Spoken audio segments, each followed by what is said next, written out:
वो मैं ये कह रहा था कि अगर आपने हमारा चैनल अभी तक सब्सक्राइब नहीं करा तो अब भी कर दो, नहीं तो बड़ा पछताओगे, बड़ा पछताओगे। Presented by N. Kumar Gupta.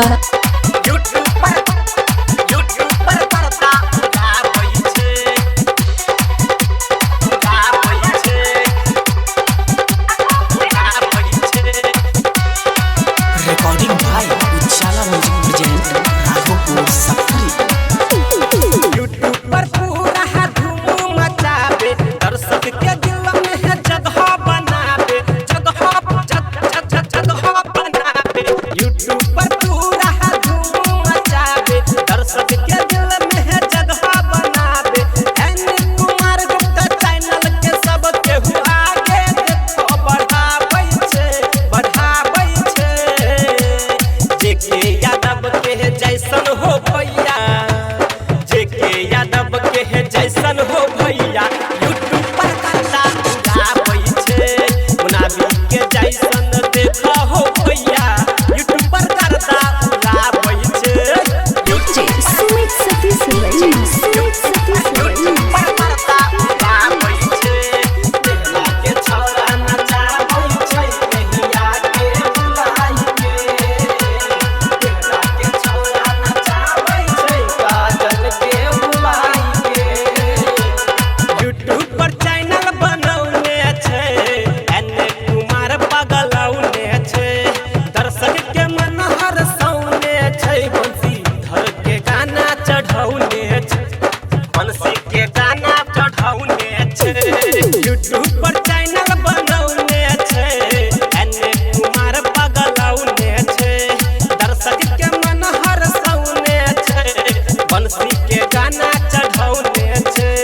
देखी के ये वीडियो चैनल से लाल बटन दबाबै छै, दबाबै छै। जेके यादव के जैसन हो भैया, जेके यादव के जैसन हो भैया। यूट्यूब पर करता उड़ाबै छे, मुनाबी के जैसन देखो हो भैया। यूट्यूब पर करता उड़ाबै छे। Sumit Sati Sulaiman. करता उड़ाबै छे, देखला के छोरा नचाबै छे, रानी के बुलाई के। देखला के छोरा नचाबै छे, चाइनी के बुलाई के। नीतीश जी छियै डायरेक्टर रे, राम सूरज छियै एक्टर रे। सहयोगी विकास बताबै छै, अंकित उजाला गाना गाबै छै, अंकित उजाला गाना गाबै छै। नीतीश जी छियै डायरेक्टर रे, राम सूरज छियै एक्टर रे। सहयोगी विकास बताबै छै, अंकित उजाला गाना गाबै छै। राजू संजीव अवधेश रूपेश के है वीडियो में साइडिंग कराबै छै, कराबै छै। मोनाबी के जैसन देख रे भैया, मोनाबी के जैसन देख रे भैया।